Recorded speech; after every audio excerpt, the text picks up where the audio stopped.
Good day everyone. The qualification po is aquaculture and ito po yung common competency po. And this presented by Group 3 po. Sa common competency po namin is meron po kami na tatlo po na unit title. So the first of unit title po is apply safety, measure and farm operation. And sa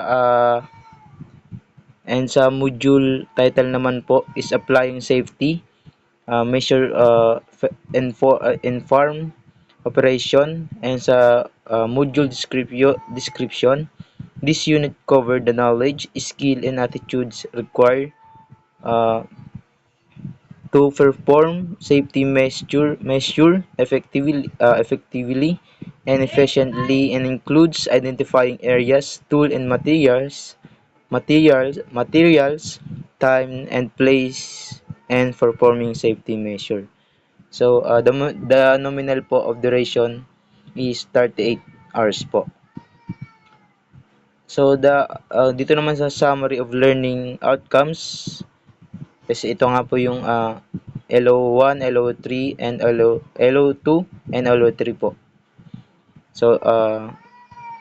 First of LO1 po, determine areas of concern and safety measures, apply appreciate safety measure, make up, dispose tools, materials, and outfit. So, yan po.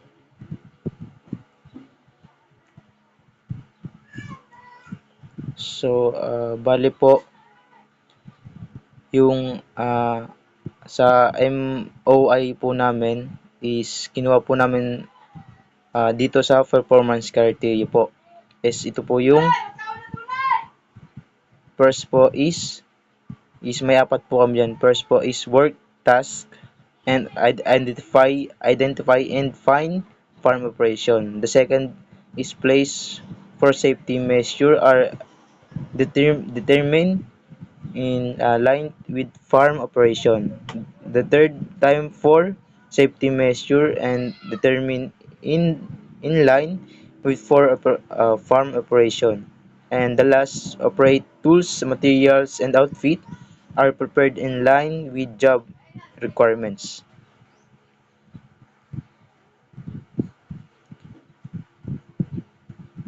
Sa content naman po is linagay po namin yung sa tier po namin is underpinning knowledge and attitude. Bali po may 7 po kami dyan.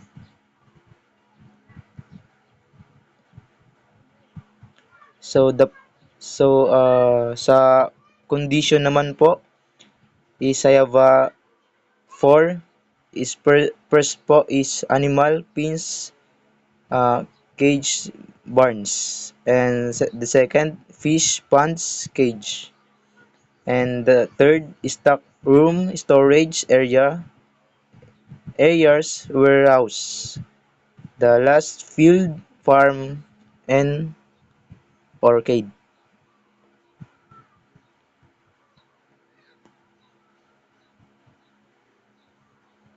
And sa methodologies is kinuha po namin sa methodology yung TR. And dito nakalagay dito is self-paced modular, lecture discussion, interaction, practical demonstration, visit tour. And the assessment methods po, oral written, interview, direct observation, practical demonstration. The second of unit title po or unit competency is use farm tools and equipment. The unit title po, using tools and equipment. So the unit of description, so this unit covers the knowledge, skill, and attitude required to farm and tools equipment, includes selection, operation, and preventive maintenance of farm tools and equipment.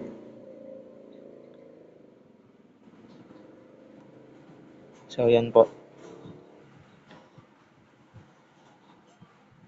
So dito naman sa sa performance criteria po, and linagay po namin sa assessment criteria is SAIVA 3 po.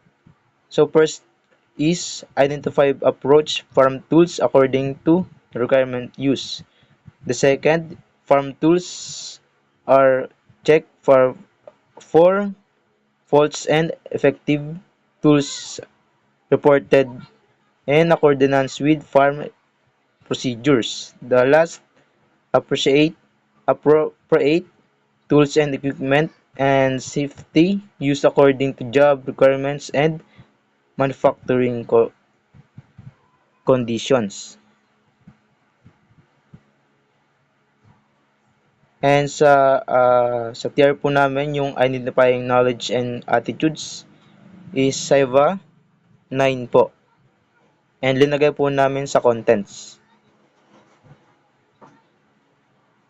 And sa condition naman po, sa range of variable po namin is engine, pumps, generators, and sprayers.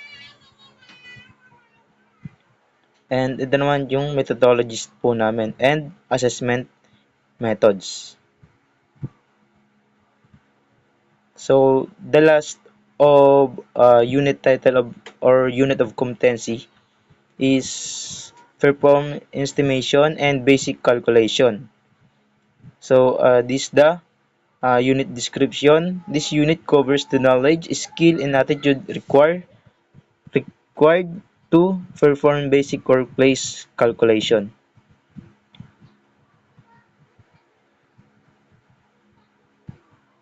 And sa performance criteria naman po is SAIVA 5. And linagay po namin sa assessment criteria. So, the first of is requirements and identify from written and oral communication. The second, quantities and materials and required to complete a work tasks are estimated.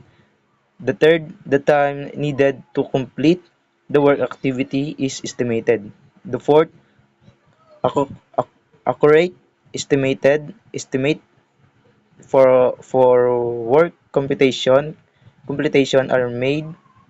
The last po, estimate of materials and resources are reported and appropriate for person.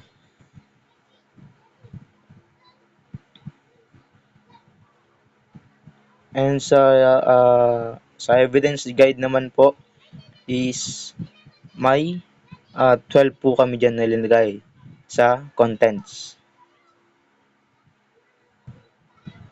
And dito naman po sa range of variable is addition, subtraction, multiplication, division, ratio, and proportion. And ito naman yung methodologies and assessment methods. So that's all po. Thank you so much po.